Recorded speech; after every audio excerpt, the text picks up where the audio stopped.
war had been burning through the Orion arm for 20 years, and nobody seemed able to stop it. Commander Elena Vasquez stood on the observation deck of the THS Covenant, watching the refugee ships stream past her vessel, hundreds of them, thousands maybe, all fleeing the latest battle between the Xanthari hegemony and the Kelthian Commonwealth. The ships were damaged, leaking atmosphere packed with frightened families who had lost everything. "How many today?" she asked her second officer. 4,000 ships so far, ma'am. Maybe 2 million people total." Lieutenant Park shook his head. "And that's just the ones that made it to our space." Elena felt the familiar weight in her chest. 2 million saved, but how many millions more were dead? The war had started as a border dispute over mining rights in the Carina Nebula. 20 years later, entire civilizations had been ground to dust between the two great powers. Dozens of species caught in the middle. Their worlds turned to radioactive wastelands. The Xanthari were insectoids, their empire built on rigid hierarchy and absolute obedience to their war queens. They fought with swarm tactics, throwing thousands of ships at their enemies, accepting horrific losses as the price of victory. The Kelthians were crystalline beings, their ships grown from living mineral, beautiful and deadly. They fought with precision and patience, but they were losing ground year by year, and the Galactic Council, safe in their towers in the Perseus Arm, did nothing. Peripheral conflict, they called it. Regional dispute. They sent thoughts and prayers and humanitarian aid, but no warships, no intervention. They watched the Orion Arm burn and told themselves it wasn't their problem. Humanity had tried to stay neutral. It wasn't their fight either. Humans had only been in space for 300 years, barely a moment in galactic terms. They had 200 warships, a respectable force for a young species, but nothing compared to the thousands that the Xanthari and Kelthians could field. Getting involved would be suicide, so humanity did what it could. They evacuated refugees, maintained trade routes through the chaos, offered their stations as neutral ground for peace talks that never went anywhere. They saved who they could save and mourned the rest. But the war was getting closer. "Ma'am, we've got incoming transmission from Fleet Command," Park said. "Priority Alpha." Elena felt her stomach drop. Priority Alpha meant bad news. She moved to her command chair and activated the secure channel. Admiral Okonkwo's face appeared on the screen, and he looked like he'd aged 10 years since yesterday. "Commander Vasquez," he said without preamble. "We've lost contact with 3 colonies in the Outer Rim, New Perth, Salvation, and Hope's End."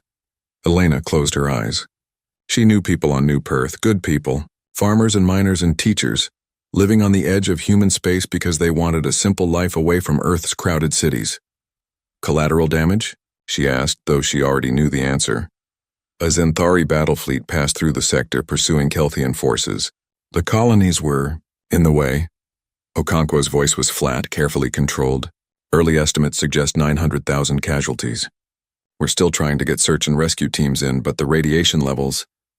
900,000, almost 1 million people dead, because they happened to be in the wrong place at the wrong time. Not targets, not combatants, just people trying to live their lives. "The Assembly is meeting in emergency session," Okonkwo continued. "There's going to be a vote on intervention." "Sir, we can't," Elena said immediately. "We don't have the numbers.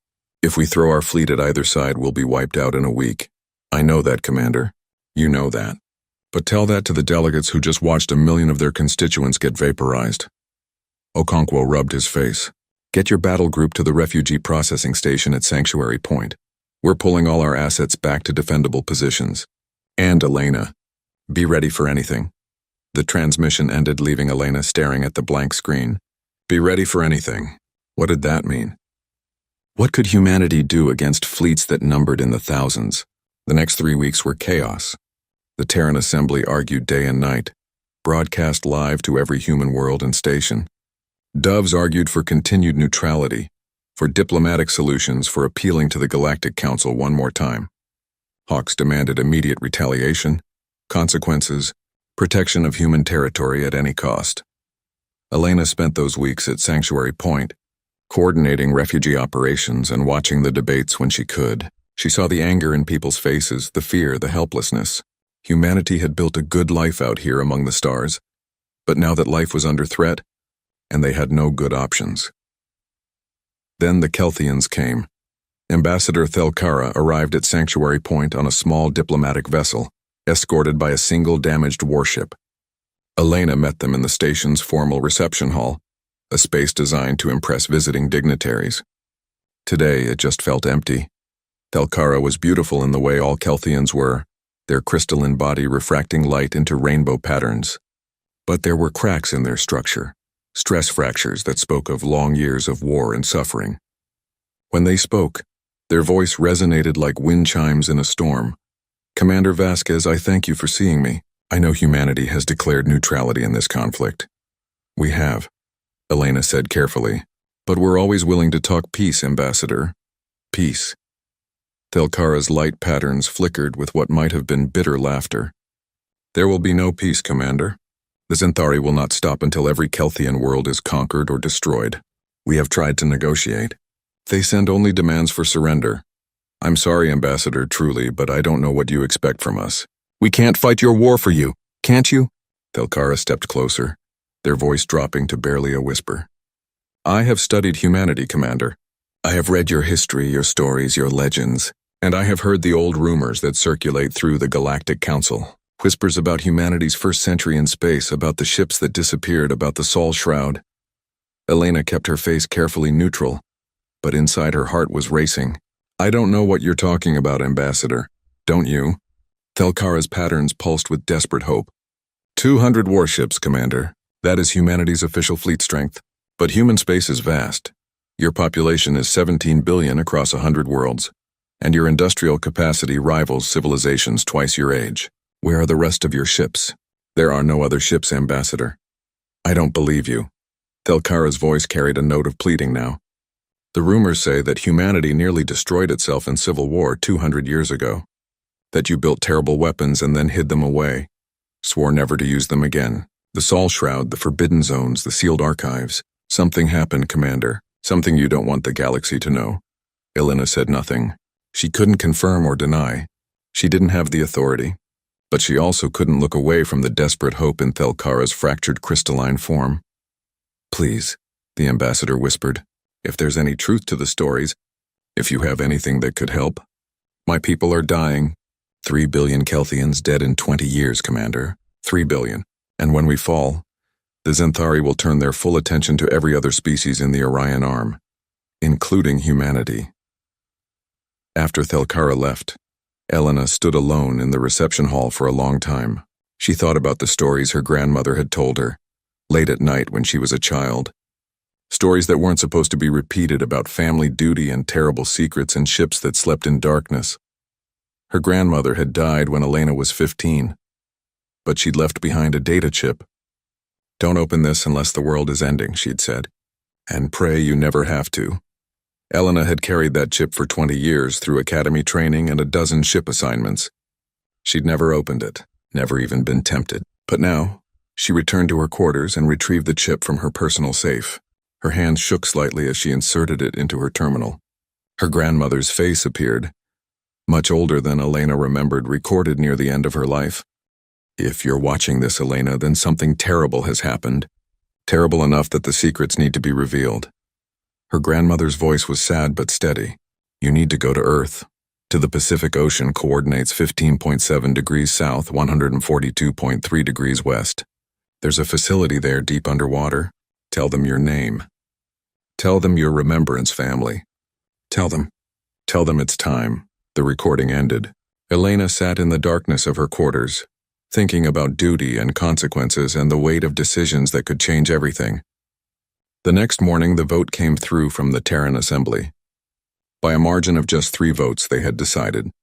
Humanity would not remain neutral, but they also would not rush into war.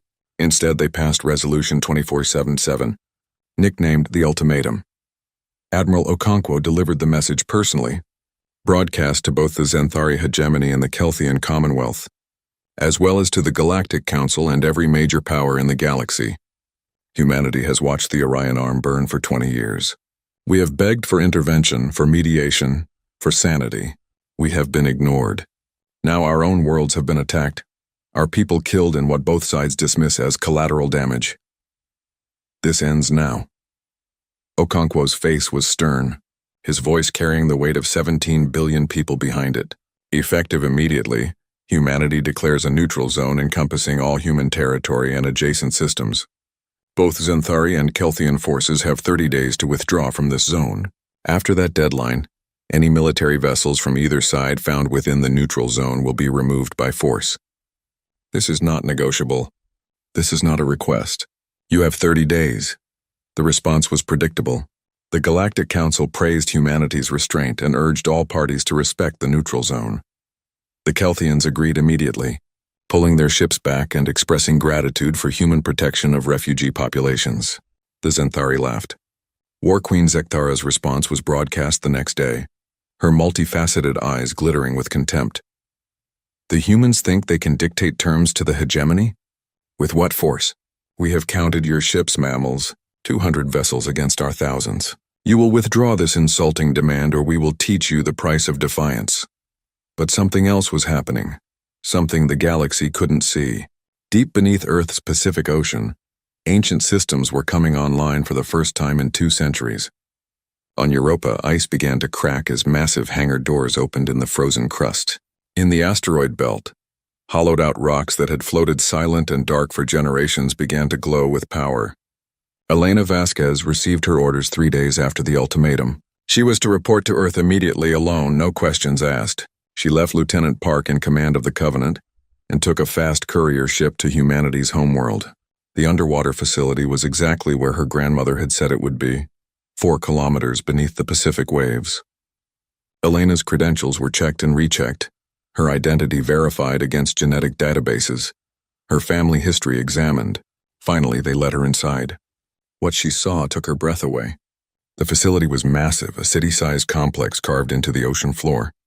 And in the central chamber, held in place by gravitational anchors, was a ship unlike anything Elena had ever seen. It was 3 kilometers long, bristling with weapons, its hull made of some dark metal that seemed to absorb light. "The THS Indomitable," said a voice behind her. Elena turned to find an old man in an admiral's uniform she didn't recognize. Dreadnought class. One of 50 kept in reserve at this facility alone. Built 200 years ago, maintained and upgraded ever since, waiting for the day we hoped would never come. "Sir, I don't understand. What is this place?" "This is Site Omega, Commander.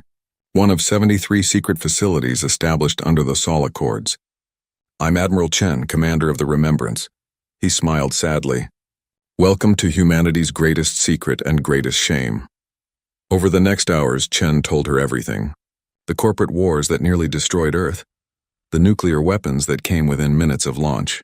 The secret treaty that ended it all, where Earth's nations agreed to dismantle their visible military forces and hide their true strength, presenting a peaceful face to the galaxy, while keeping the weapons that could destroy worlds locked away. "We swore never again," Chen said.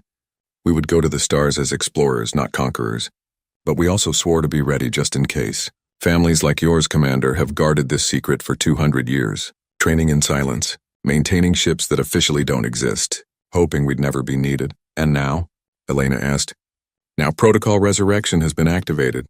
We have 30 days to wake the fleet, to crew it with people who've been preparing their whole lives for this moment. 30 days to decide if humanity will remain a minor power hiding in the shadows, or reveal ourselves as what we truly are." "And what are we?" Admiral Chen looked at the massive dreadnought floating before them. "The most powerful military force in the Orion arm, and the most terrifying, because we built all of this not for conquest but for defense, and there's nothing more dangerous than someone protecting their home." Elena stood in the underwater facility, watching crews begin the activation procedures on the Indomitable, and she thought about Ambassador Thelkara's desperate plea. She thought about 900,000 dead on New Perth. She thought about her grandmother's final message. The 30-day countdown had begun. Soon the galaxy would learn that humanity had secrets, had teeth, had been hiding their true strength all along. She just hoped they were ready for what came next. Because once the ghost ships rose from their hidden graves, there would be no going back. The war was about to change, and so was humanity's place in the galaxy forever.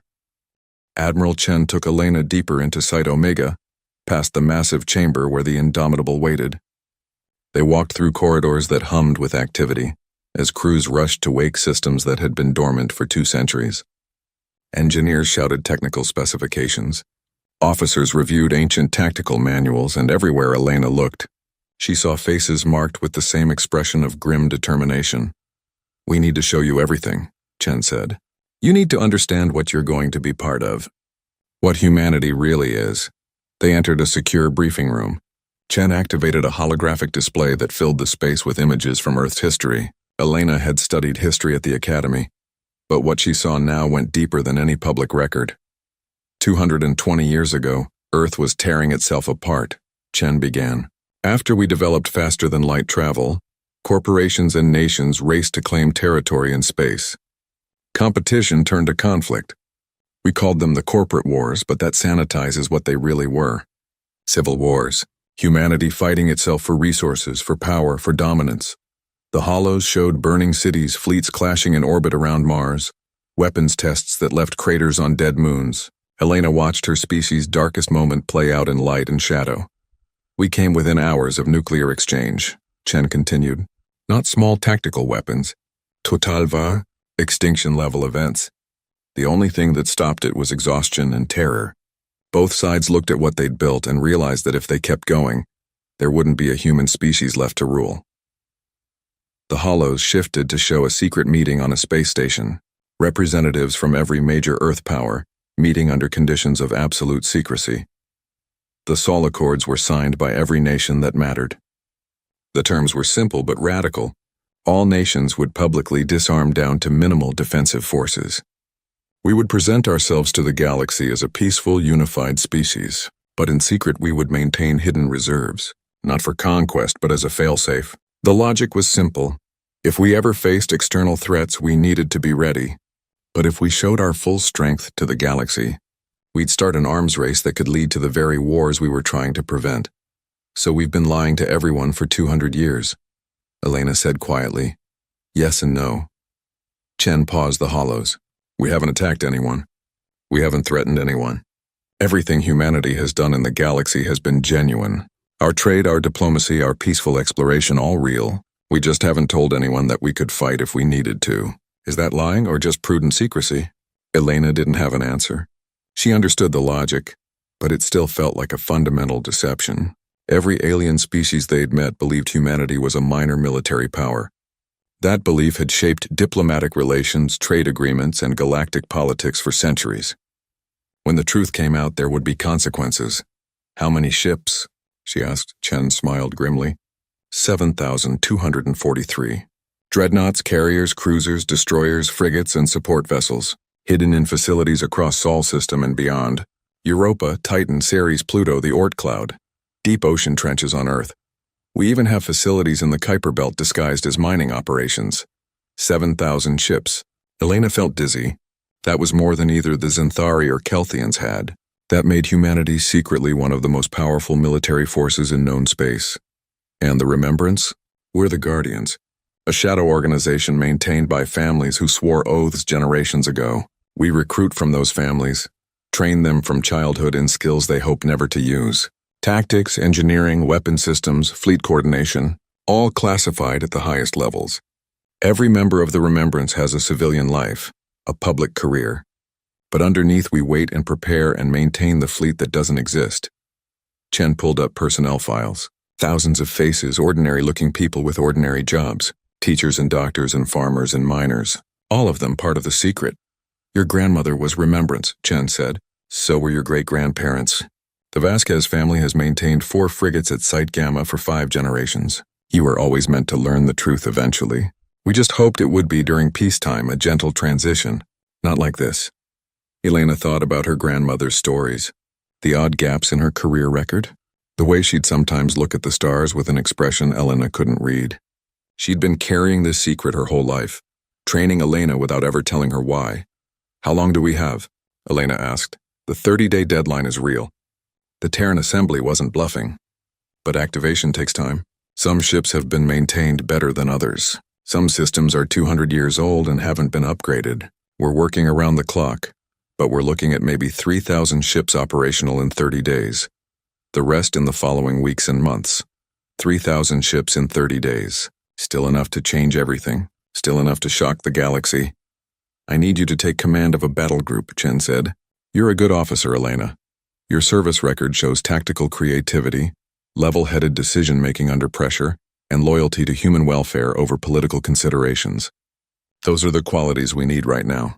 Sir, I command a frigate. You want to give me a battle group? I want to give you the 5th battle group. 10 dreadnoughts, 20 cruisers, 40 destroyers, and support craft. Nearly 100 ships total. I know it's a massive jump in responsibility, but we're pulling from active fleet commanders who've proven themselves. You're one of the best. Elena felt the weight of it settle on her shoulders. 100 ships, thousands of crew members, decisions that could save or doom entire worlds. She wanted to say no, to run back to the simple life of commanding the Covenant, but she thought about New Perth, about Thelkara's desperate plea, about her grandmother's faith in her. I'll do it, she said. Good. Your flagship will be the Indomitable. Get familiar with her systems. Your senior staff is being assembled now, a mix of remembrance officers and active fleet personnel. You ship out in 27 days. The next weeks were a blur. Elena barely slept, spending every waking hour learning the Indomitable's systems, meeting her new crew, running simulations, and coordinating with other battle group commanders. The dreadnought was massive and complex, filled with weapons and technology that had been refined over 2 centuries, but never tested in actual combat. The railguns could fire projectiles at 30% of light speed, hitting targets from 1,000,000 kilometers away with devastating kinetic force. The plasma lances generated magnetic fields that could slice through multiple ships in a single shot. And then there were the Kasaba howitzers, shaped nuclear charges that focused the energy of atomic explosions into coherent beams of destruction. It's like commanding a flying fortress, her new tactical officer said. Commander Reza was remembrance, had been training for this his whole life, or a city that happens to have the firepower to crack planets. Elena also met the rest of her battle group commanders. Captain Liu on the Dreadnought Vengeance, Commander Okafor on the Retribution, Lieutenant Commander Martinez on the fast attack cruiser Sudden Strike. All of them shared the same expression, the same blend of determination and barely suppressed fear. They'd trained for this. They were ready, but none of them had ever expected it to actually happen. On day 25, something unexpected occurred. A Kelthian military courier arrived at Luna Station with an urgent message. Ambassador Thelkara had returned, but this time, they were accompanied by Kelthian naval officers and technical specialists. We know, Thelkara said simply, meeting with Admiral Okonkwo and the senior command staff via secure channel. Our intelligence services have been monitoring anomalous activity across Sol system. Ships moving, power signatures from previously dead zones, encrypted communications on frequencies that shouldn't exist. You're activating something. The old rumors are true. There was silence in the command center. The secret was supposed to be absolute. We won't reveal what we know, Thelkara continued quickly. But please let us help. We have shield technology, crystalline composites that could enhance your vessels. We can share tactical data on Zenthari fleet movements, weaknesses in their formations. If you're truly going to fight, let us fight alongside you. Admiral Okonkwo considered for a long moment. You understand that if you share your technology with us, the Zenthari will consider it an act of war? They already want to exterminate us. Thelkara's patterns pulsed with grim humor. I'm not sure how much more at war we can be. Please, let us contribute to our own salvation. The decision went to the Terran Assembly. After heated debate, they agreed. Kelthian technical teams were allowed into some of the less secure facilities, sharing their crystalline shield matrices in exchange for human electronic warfare systems. It was a beginning, the first real alliance humanity had formed with another species. Day 30 arrived faster than Elena expected. She stood on the bridge of the Indomitable, feeling the massive ship thrumming with power beneath her feet. Around her, the bridge crew sat at their stations, all of them running final system checks. Outside the viewports, the rest of the 5th Battle Group held formation, nearly 100 ships waiting for orders. All ships report ready, Admiral, Reza said. Elena still wasn't used to the promotion, to being called Admiral instead of Commander. Across Sol system, 73 facilities were releasing their charges. Thousands of ghost ships rising from hiding places they'd occupied for 2 centuries. Some emerged from underwater hangars, bursting through the Pacific waves in geysers of steam. Others detached from asteroids, their camouflage falling away to reveal weapons of war. Still more powered up in the dark of the Oort cloud, lighting up sensors across the system. The galaxy's networks exploded with confusion and panic. How had these ships appeared from nowhere? Where had humanity been hiding them? What did this mean? Admiral Okonkwo gave the fleet-wide address, broadcast to every human ship and station as well as to the alien powers watching in shock. People of Earth and all human worlds, this is Admiral Okonkwo. Today we reveal a truth that has been hidden for 200 years. We are not the minor power the galaxy believes us to be. We are strong. We have always been strong. We kept our strength hidden not from fear but from wisdom. We learned the hard way that power unchecked leads to destruction.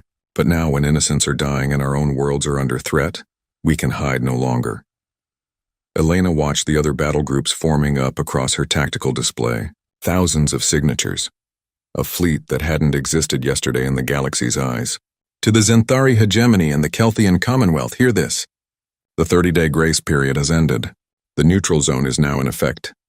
Any military vessels from either side found within the zone will be escorted out. If they resist, they will be removed by force. We do not want war. We want peace, but we will fight to protect the innocent, human and alien alike. The Kelthian forces complied immediately, their ships pulling back behind human lines, but the Zenthari responded with contempt. War Queen Zekthara sent her own broadcast, her voice dripping with disdain. The humans reveal their deception. They have lied to the galaxy for centuries, built weapons in secret and now threaten the hegemony with force. This cowardice, this betrayal of trust cannot stand. We do not recognize your neutral zone. We will go where we please, and if you attempt to stop us, you will learn why the hegemony has conquered 1,000 worlds. Elena felt tension ripple through her bridge crew.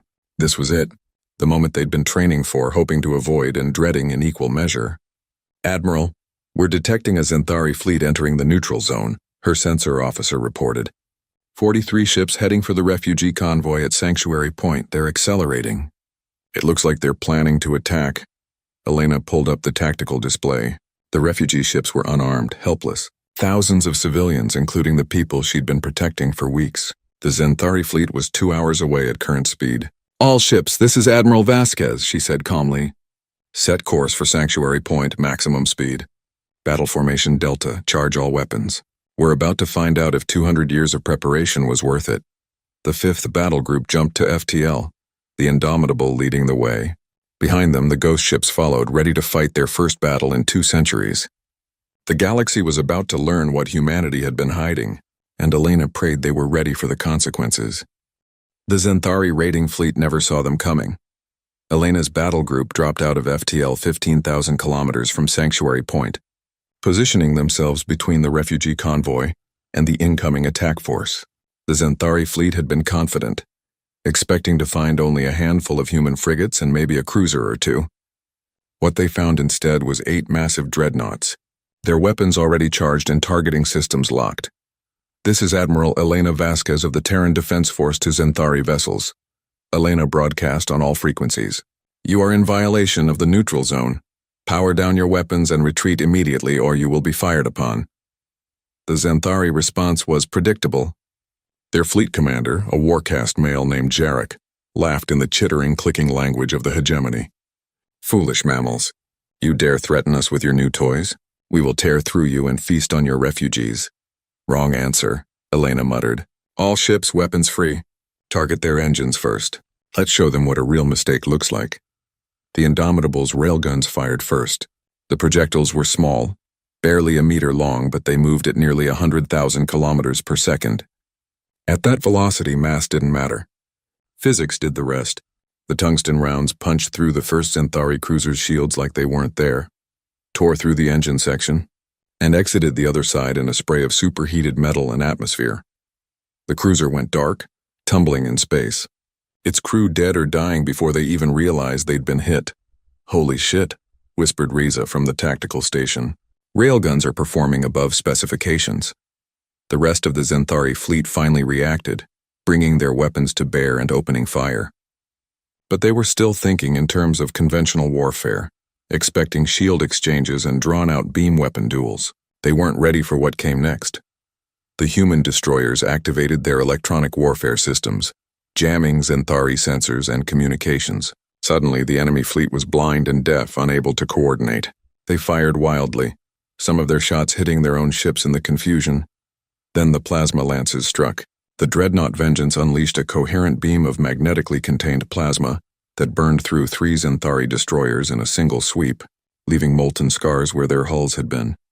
The Xanthari tried to adapt, tried to swarm the human ships with their traditional tactics, but human point defense systems tracked every missile, every fighter drone, and eliminated them with brutal efficiency. And when a group of Xanthari frigates tried to close to knife-fighting range, the human cruisers demonstrated the Kasaba howitzers. Nuclear explosions shaped and focused by magnetic fields, concentrated into beams of atomic fire. The frigates simply ceased to exist, vaporized so completely there wasn't even debris left behind. 17 minutes after the engagement began, it was over. The Xanthari raiding fleet was gone, 40 ships reduced to wreckage or disabled hulks. The human fleet hadn't taken a single casualty. A few shields had been stressed, some armor scarred, but nothing serious. Elena stared at her tactical display in shock. She'd expected a tough fight, anticipated losses. Instead, it had been a massacre. 2 centuries of technological refinement, weapons designed but never tested, all of it working exactly as intended, maybe working too well. "Scan for survivor," she ordered. "Prepare rescue operations. And someone get me a comm link to Fleet Command. They need to know what just happened." While her ship searched the wreckage for Xanthari survivors, Elena recorded her after-action report. She tried to keep her voice professional, but she couldn't hide the shakiness. They'd just destroyed 40 enemy ships in less time than it took to watch a short vid. The power imbalance was staggering. Admiral Okonkwo's response came through an hour later. His face was grim. "We've received similar reports from 3 other incidents in the last hour. Xanthari forces testing the neutral zone, engaging our ships. In every case, the result was the same. Total human victory, minimal friendly casualties, enemy forces decimated." "Sir, they weren't ready for us," Elena said. "They're still using tactics from the early war, expecting conventional weapons and shield exchanges. Our tech is generations beyond theirs." "I know. And so does the galaxy now. The news networks are going insane. Every species is demanding to know where we got this fleet, how long we've been hiding it, what else we're not telling them." Okonkwo rubbed his eyes. "The Galactic Council has called an emergency session. They want answers. Are we going to give them? We don't have a choice. The secret is out. Now we deal with the consequences." Okonkwo paused. "But first we have a bigger problem. War Queen Zekthara just made a public statement. She's calling the destruction of her raiding fleets an act of war and a betrayal of galactic trust. She's demanding reparations and threatening retaliation." Elena felt her stomach sink. Retaliation? After she violated the neutral zone? "Xanthari logic doesn't work like ours. In their culture, showing hidden strength is deeply offensive. It's seen as cowardice and deception. By keeping our fleet secret, we've insulted the hegemony, and they don't forgive insults." The next 48 hours proved Okonkwo right. Xanthari forces consolidated throughout the Orion arm, pulling ships back from their conflict with the Kelthians and reorienting toward human space. Intelligence reports suggested they were assembling a massive battle fleet, the largest single force they'd ever gathered. 400 warships commanded by War Queen Zekthara herself aboard her flagship, the Endless Hunger. The Terran Assembly met in emergency session again. Some delegates argued for diplomatic outreach, for trying to explain humanity's position and find a peaceful resolution. Others wanted to strike first, to use the element of surprise before the Xanthari could adapt to human tactics. In the end, they chose a middle path. Admiral Okonkwo broadcast a message directly to War Queen Zekthara, carefully worded to respect Xanthari cultural norms while remaining firm. "War Queen Zekthara of the Xanthari hegemony, humanity means you no disrespect. We kept our strength hidden not from cowardice but from a desire to avoid the very conflict we find ourselves in now.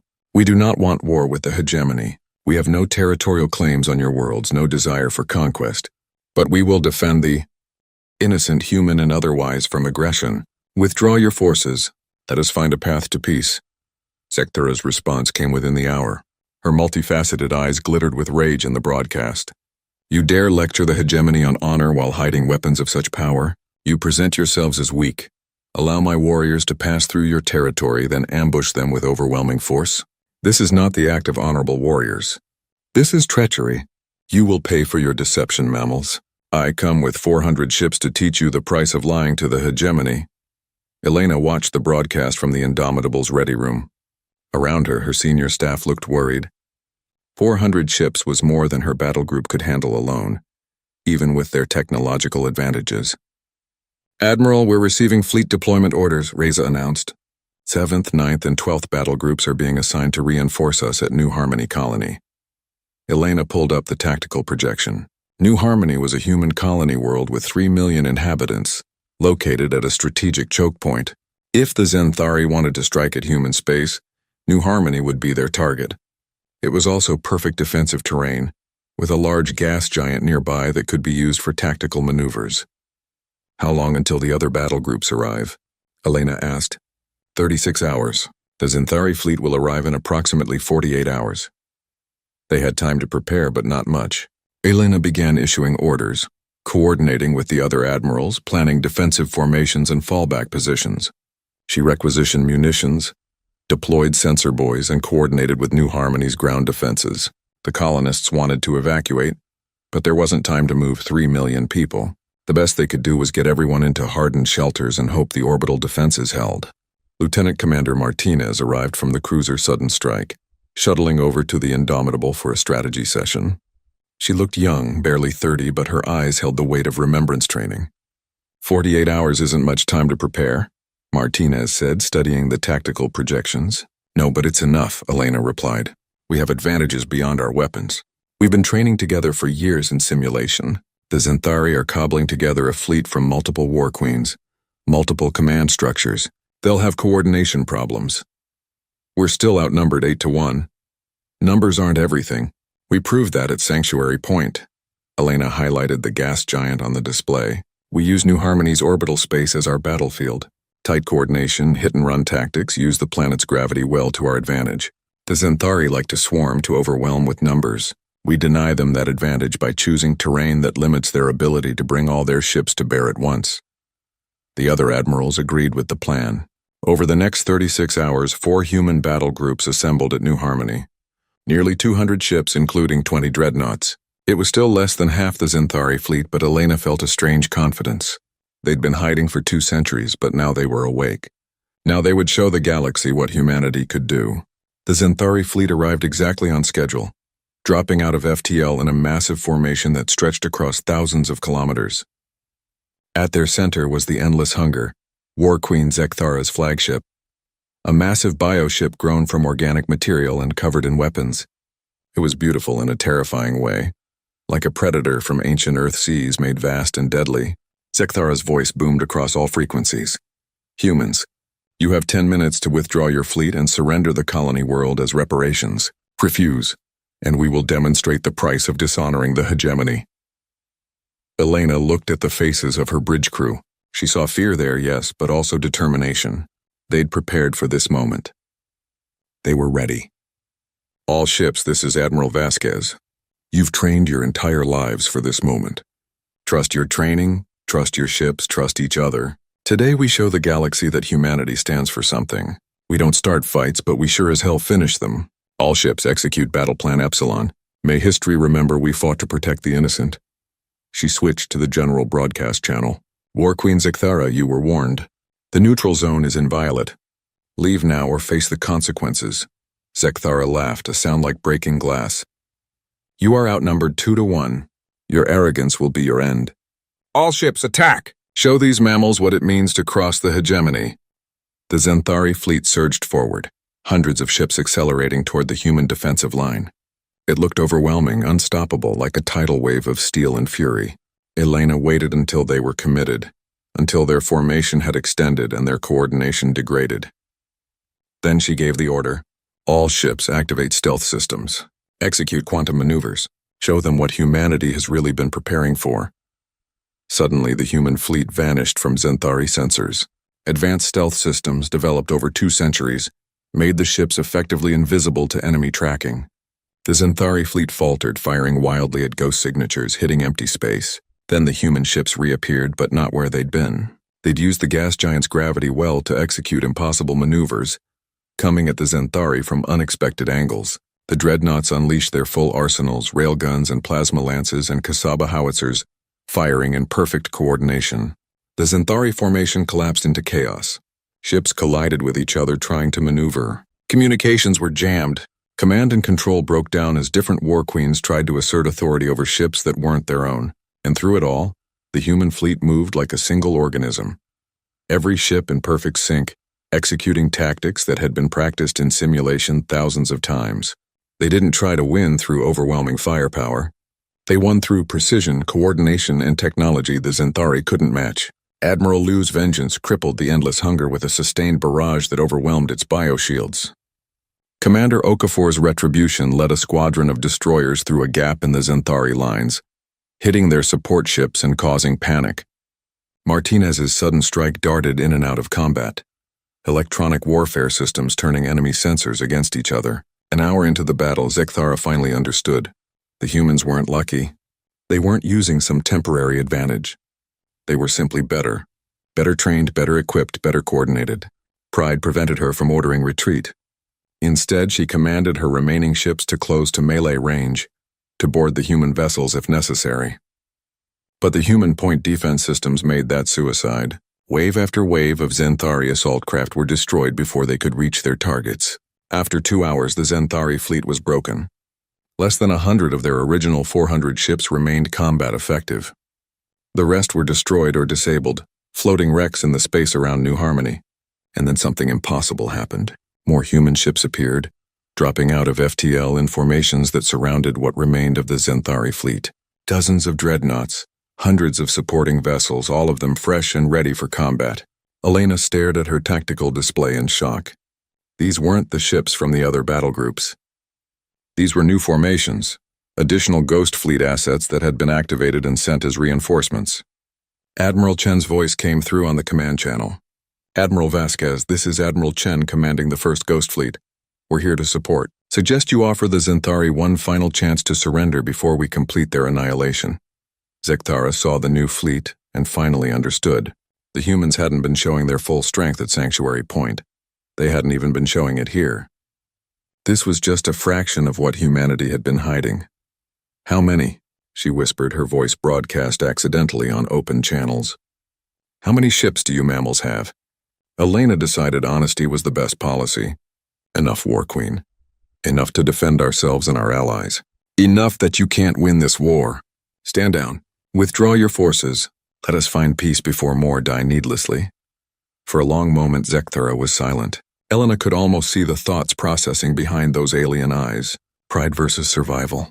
Cultural honor versus practical reality. Finally, the War Queen gave the order to retreat. The surviving Xanthari ships disengaged and jumped to FTL, fleeing back toward their territory. The Battle of New Harmony was over. Humanity had won its first major fleet engagement in 200 years. But as Elena looked at the debris field, at the thousands of Xanthari dead, she felt no triumph. Only sadness at the waste of it all. Get rescue operations underway, she ordered. Save who we can. And someone tell the Galactic Council that humanity is ready to talk. It's time the galaxy knew the full truth about us. The victory at New Harmony changed everything, but not in the ways Elena had expected. 3 weeks after the battle, she stood in the Indomitable's Memorial Hall, reading the names of the dead. 27 crew members lost when an old plasma conduit had failed during the engagement, flooding an entire deck with radiation. They'd won the battle with minimal casualties compared to the Xanthari, but minimal didn't mean zero. 27 people who'd served faithfully died because a 200-year-old system had a flaw nobody caught.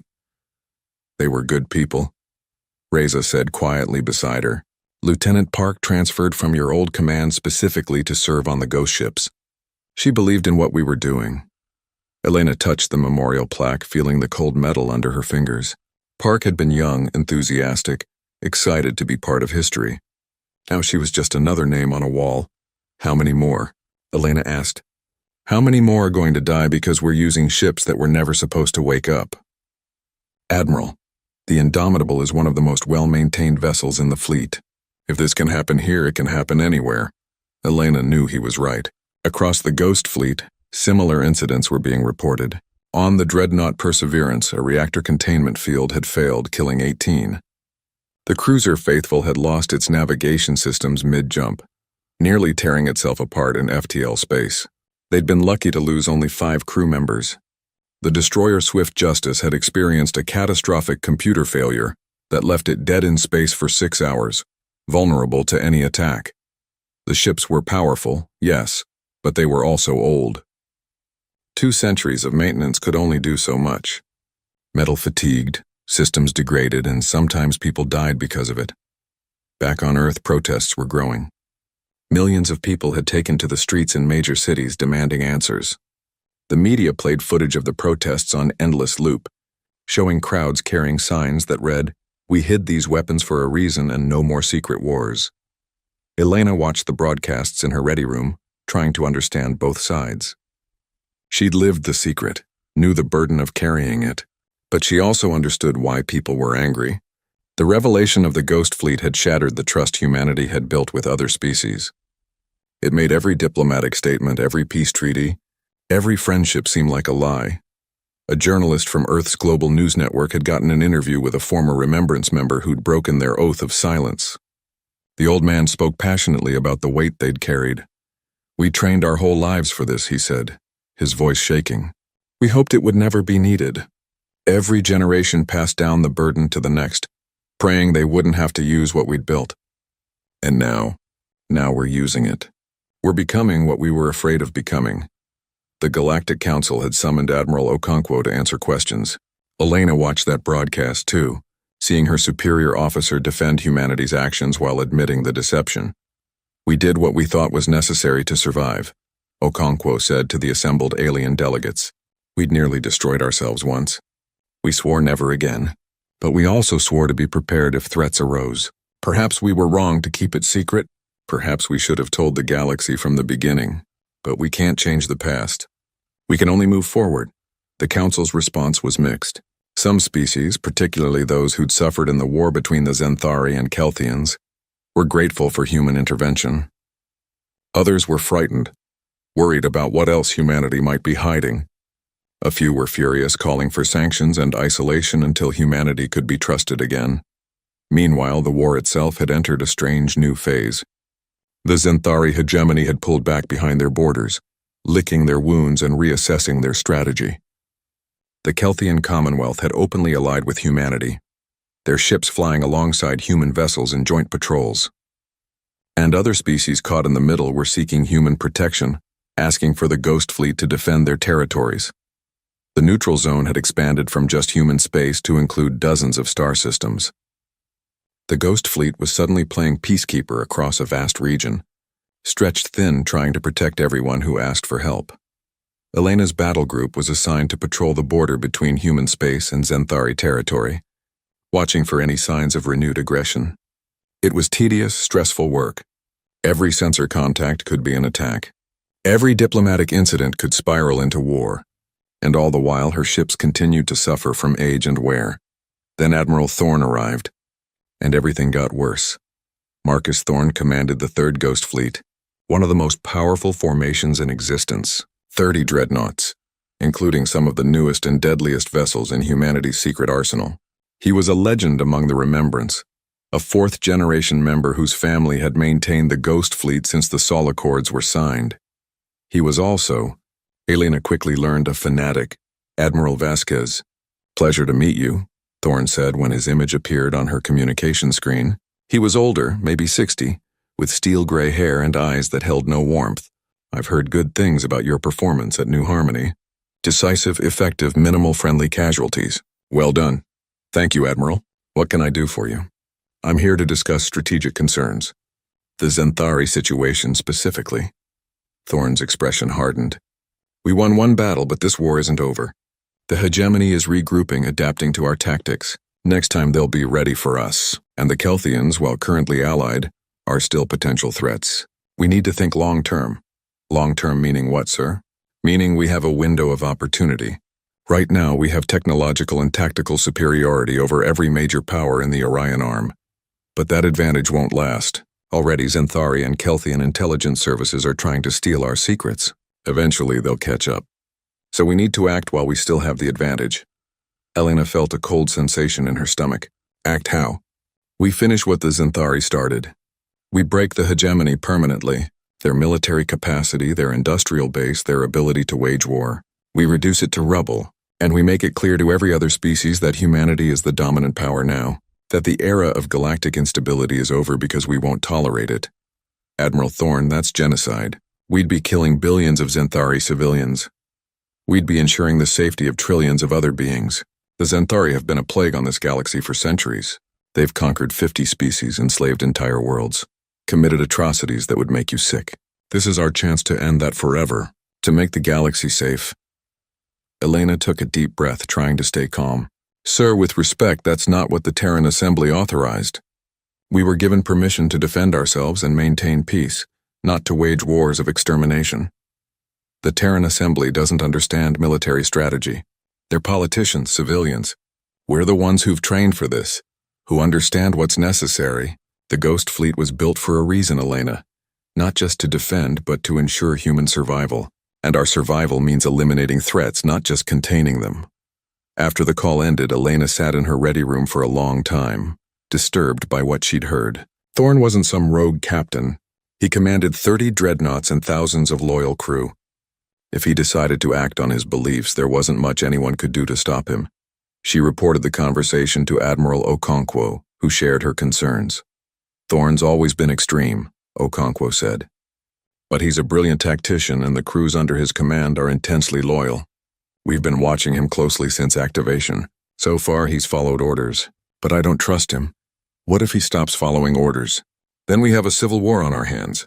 Human ships fighting each other while the galaxy watches. It would destroy everything we've been trying to build. 2 weeks later, Elena's worst fears came true. The third Ghost Fleet suddenly broke from its assigned patrol route and jumped towards Xanthari space. Thorne's last transmission to Fleet Command was brief and chilling. I'm going to finish this war the right way. The Xanthari homeworlds will be sterilized. Their military-industrial capacity will be eliminated. And humanity will be secure. I'm sorry, but this is necessary. Thorne out. The Terran Assembly went into emergency session. Admiral Okonkwo immediately dispatched 3 battle groups to intercept Thorne's fleet, including Elena's. But Thorne had a head start, and 30 of the most powerful ships in human space. It would be close. Elena pushed the Indomitable to maximum speed, her entire battle group straining their engines to catch up. Beside her, human ships flew Kelthian vessels, their crystalline hulls glowing with power as they raced to prevent catastrophe. This is insane, Reza said from Tactical. We're chasing our own people to protect an enemy that was trying to kill us a month ago. The Xanthari aren't our enemy anymore, Elena replied. They were wrong to attack us, but that doesn't give us the right to exterminate them. If we let Thorne do this, we become the monsters everyone fears we are. Do you think we can stop him? His fleet is stronger than ours. We have to try. Because if we don't, if we let him commit genocide in humanity's name, we'll never recover from it. Every species in the galaxy will see us as a threat that needs to be contained or destroyed. Everything we've sacrificed, everyone who's died, it'll all have been for nothing. The chase took 3 days. Thorne's fleet moved through Xanthari border systems, destroying military installations with brutal efficiency. He didn't target civilian populations yet, but he was clearly working his way toward the hegemony's core worlds. Elena's battle group finally caught up to him at the Jarek system, site of a major Xanthari shipyard. Thorne's ships were in the middle of reducing the shipyard to debris when Elena's fleet dropped out of FTL. Admiral Thorne, this is Admiral Vasquez. Stand down immediately. You are acting without authorization. You are violating the Terran Assembly's orders and committing acts that will be considered war crimes. Thorne's face appeared on her screen, and she was shocked by what she saw. He looked tired, older, but also absolutely certain in his convictions. Elena, I was hoping they wouldn't send you. You're a good officer. You understand what's necessary. Don't do this. Marcus, you're about to murder billions of people. I can't let that happen. They're not people, they're Xanthari. They're a species built for conquest and domination.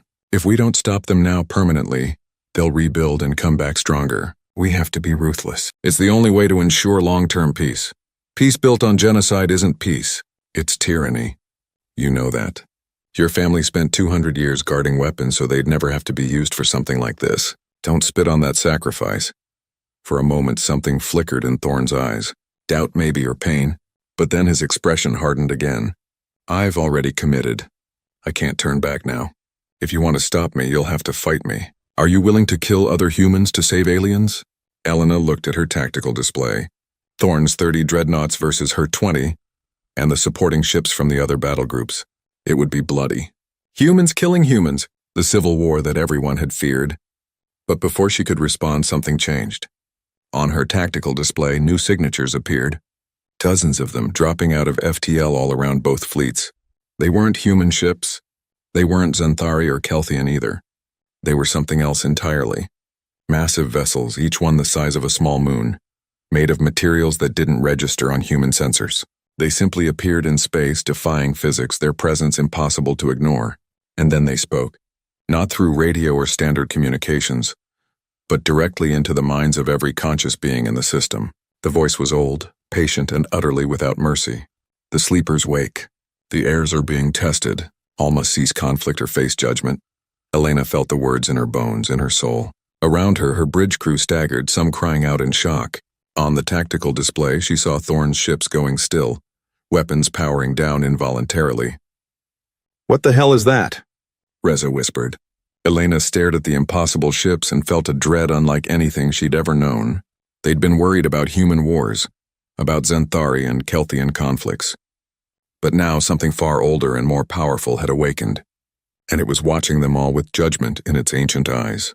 The voice spoke again, this time with more detail, and Elena felt information flooding into her mind. Not words exactly, but concepts, understanding, history compressed into moments. The beings called themselves the Architects. 3 million years ago, they had seeded the Orion arm with life, designed the biological foundations that would eventually evolve into the species now fighting among the stars. They'd built monitoring systems and gone dormant, waiting to see if their children could mature without destroying themselves. The current war, spreading nuclear fire and antimatter across dozens of systems, had triggered their fail-safe protocols. The Architects had awakened to pass judgment on whether their children deserved to continue existing. "Your species have been found wanting," the voice declared. "The Xanthari conquer without mercy. The Kelthians fight without seeking peace. The humans hide weapons while preaching cooperation. None of you have learned the lessons we embedded in your genetic codes. None of you have achieved the harmony necessary for continued existence." Around the system, the Architect vessels began to glow with power that made human weapons look like children's toys. Elena understood instinctively what she was seeing. Planet-killing power, civilization-ending force, the ability to sterilize entire star systems and start the evolutionary cycle over again. "Wait!" she broadcast on all frequencies, knowing somehow the Architects would hear.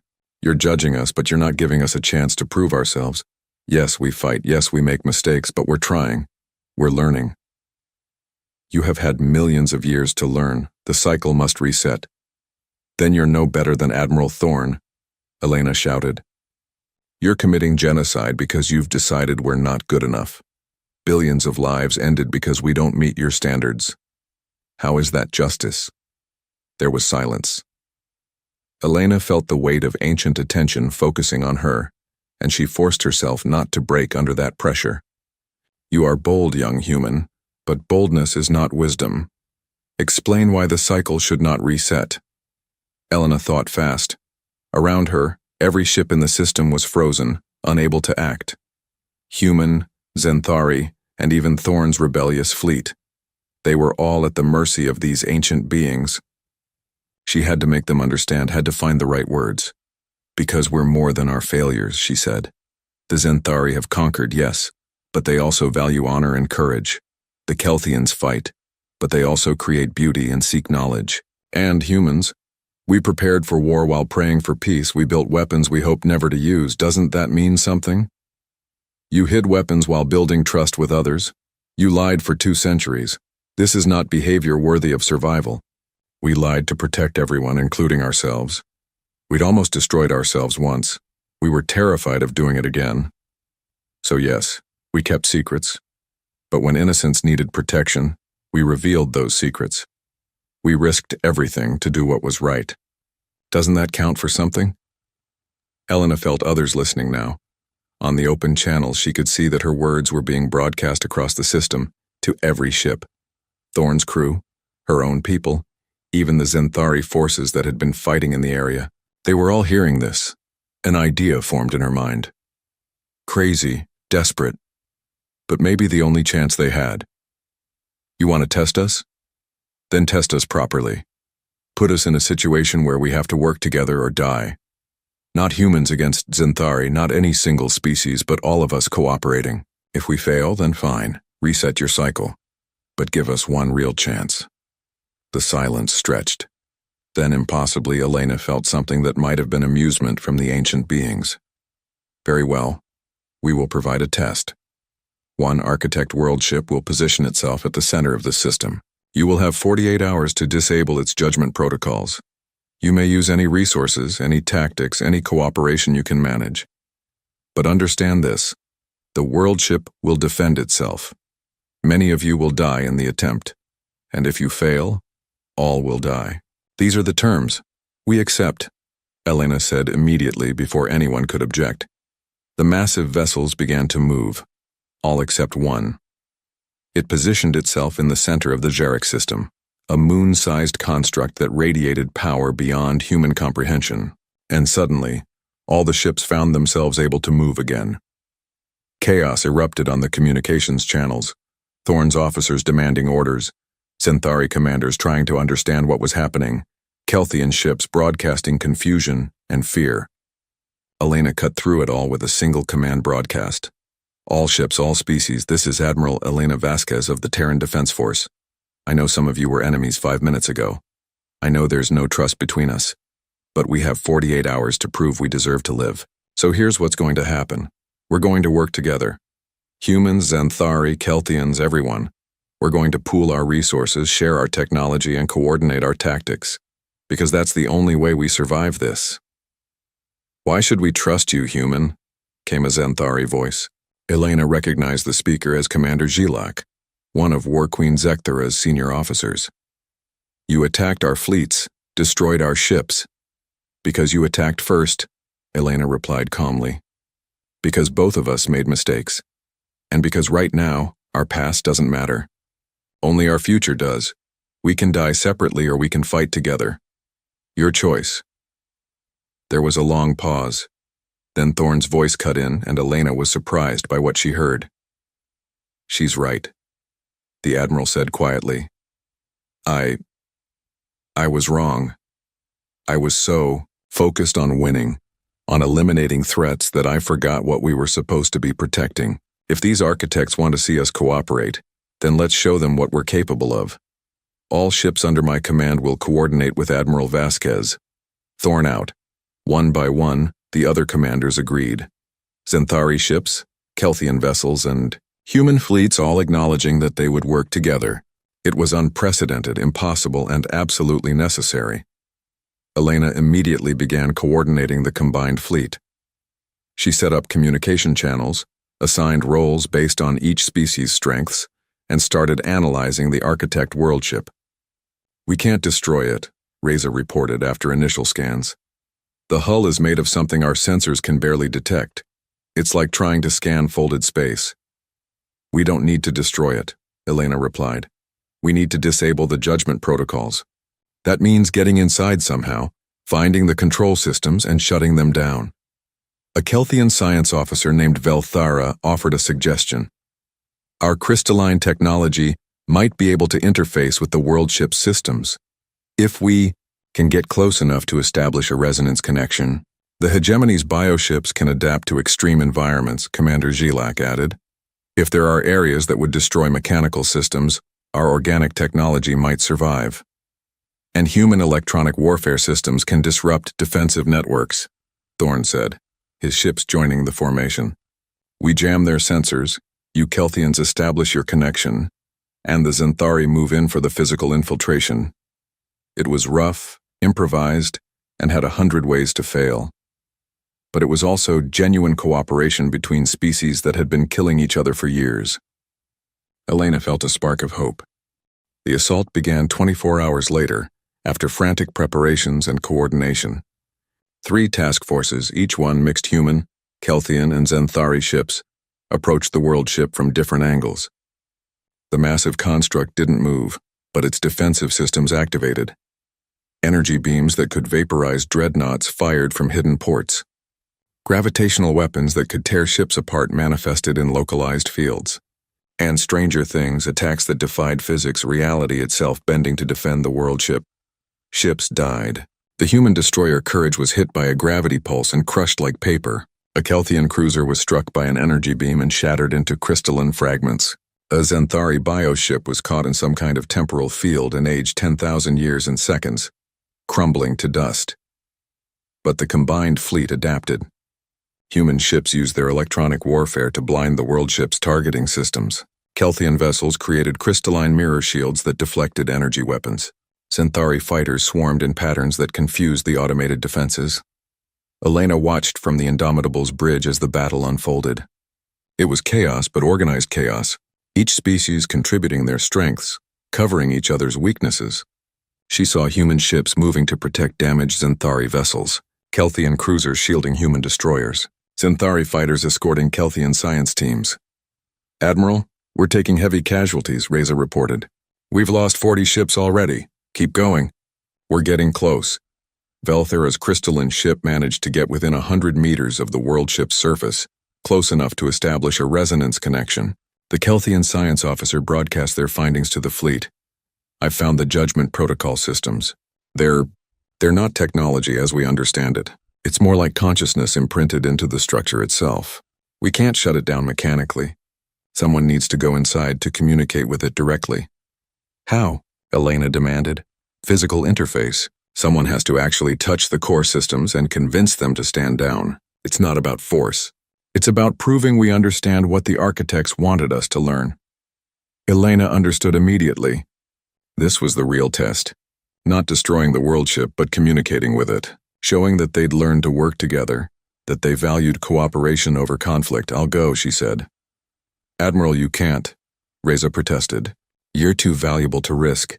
I'm the one who accepted the challenge. I have to finish it." Elena stood from her command chair. "Commander Reza, you have the con.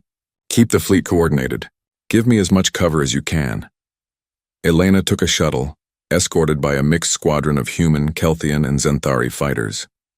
They dodged through defensive fire, losing escorts one by one until finally the shuttle touched down on the world ship's surface. The hull opened before her like a living thing, creating a passage inward. Elena walked through corridors that existed in more dimensions than she could process, following the sense of direction that the architects provided. Around her, the walls showed images from galactic history. Civilizations rising and falling, species learning and growing or failing and being reset. Finally, she reached the core. It was a chamber that seemed to exist outside normal space, filled with light and consciousness and ancient presence. And there, waiting for her, was the physical manifestation of the judgment protocol. It looked vaguely humanoid but wrong in ways that hurt to perceive. "You have come, young human. The fleet performs adequately, but success was expected once cooperation was achieved. The true test is here. Convince us that the cycle need not reset." Elena took a deep breath. This was it. Everything came down to this moment.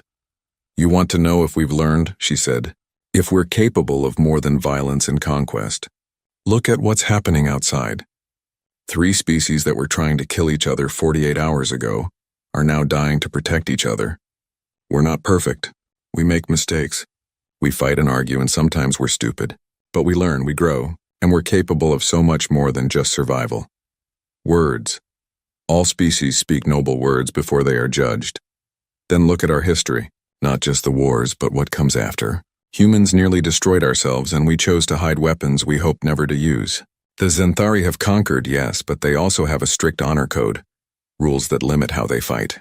The Kelthians seek knowledge even in war. We're all flawed, but we're all trying to be better than we were. Yet Admiral Thorne sought genocide. Your own species harbors monsters. Yes, and we stopped him, not because we were ordered to, but because it was right. We're capable of recognizing our own evil and fighting against it. Isn't that what you wanted? Species that police themselves, that strive for something better?" The presence considered her words. Elena felt her thoughts being examined, her sincerity tested. It was like being stripped bare, every secret, every fear, every hope laid open. "You believe your words," the presence finally said, "and the cooperation displayed is genuine, born of necessity but also of growing understanding. This is unexpected. The cycle was supposed to be predictable, but you humans, you complicate everything. We're good at that, Elena said with a slight smile. The judgment is deferred. The cycle need not reset. You have proven the capacity for evolution. But understand this, young species, we will be watching. If you fall back into destructive patterns, if you fail to continue growing, the judgment will return. And it will be final. Elena felt relief wash through her like a wave. We understand. We won't waste this chance. The chamber began to shift, reality reasserting itself. Elena found herself back in her shuttle, lifting off from the world ship's surface. Outside, the massive construct was powering down, its weapon systems going dark. The architects had withdrawn their judgment. The combined fleet erupted in celebration. Human ships, Xanthari vessels, and Kelthian cruisers all broadcasting messages of relief and joy. They'd done it. Together they'd faced extinction and survived. Elena returned to the Indomitable to find her bridge crew cheering.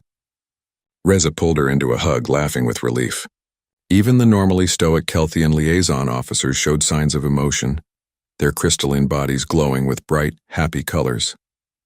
Admiral, we're receiving transmissions from across the fleet, the communications officer reported. Everyone wants to talk to you. The Terran Assembly, the Galactic Council, War Queen Zekthara herself. Elena took a deep breath. The hard part was just beginning. They'd survived the test, but now they had to turn temporary cooperation into lasting peace. Over the next weeks, she participated in countless negotiations.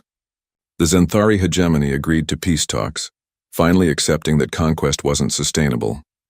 War Queen Zekthara, surprisingly, became an advocate for cooperation, saying that the architects had shown her that true strength came from unity, not domination. The Kelthian Commonwealth formalized their alliance with humanity, sharing technology and creating joint research programs.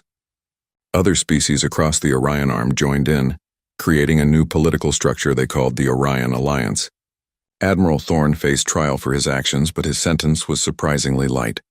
Community service and mandatory psychological counseling. The Terran Assembly recognized that he'd stopped himself when it mattered, that he'd contributed to the victory over the architects. He was assigned to train mixed crews in the new Alliance fleet, teaching humans, Xanthari, and Kelthians to work together. Elena visited him once at the training facility he'd been assigned to. He looked different, older, and somehow at peace. I was so certain, he told her. So sure that the only way to be safe was to eliminate all threats. But the architects showed me something important. Safety through strength is an illusion. Real security comes from building connections, from making allies instead of enemies. That's a hard lesson to learn, Elena said. The hardest. But maybe that's what the Ghost Fleet was always supposed to teach us. We built all that power, hid it for 2 centuries, not because we wanted to use it, but because we wanted to never need it. We spent so long preparing for war that we forgot the goal was always peace. The ghost ships, once hidden in shame and fear, became symbols of hope. The Terran Defense Force transformed into the Orion Peacekeepers, a joint command with officers and crew from dozens of species. The massive dreadnoughts that had fought at New Harmony now patrolled trade routes, protected colonies, and intervened in conflicts before they could escalate. Elena was promoted to Fleet Admiral, commanding the first peacekeeping fleet. She stood on the bridge of the Indomitable, now sharing space with Kelthian science officers and Xanthari tactical specialists, and felt a sense of purpose she'd never known before. Admiral, we're approaching the ceremony site, Reza reported. He wore the uniform of the new alliance now, with insignia representing all 3 founding species. The ceremony was being held at New Harmony, the colony world where humanity had first revealed its true strength. Representatives from 100 species gathered to watch the unveiling of a monument. It showed 3 figures, human, Kelthian, and Xanthari, standing together and reaching toward the stars. Elena gave the keynote speech broadcast across the galaxy. We were tested and found ourselves wanting, but we were also given a chance and we took it. We learned that our strength doesn't come from our weapons, advanced as they are. It comes from our willingness to work together, to overcome our fears and prejudices, to be better than we were. The ghost ships rose not to conquer but to protect. And in doing so, they taught us what we'd forgotten, that the greatest power is the choice not to use power, except in defense of those who cannot defend themselves. After the speech, she met with Ambassador Thelkara. The Kelthian's crystalline body was whole now. the cracks healed, glowing with vibrant colors. "Thank you," Thelkara said simply, "for believing in us, for protecting us, for proving that the old rumors were true." "Thank you for trusting us," Elena replied, "for giving us a reason to wake the fleet, for reminding us what we were supposed to be protecting." That night, alone in her quarters, Elena pulled up a secure channel to the Sol system. Deep beneath Earth's oceans and scattered across the system's moons and asteroids, 73 facilities continued their work.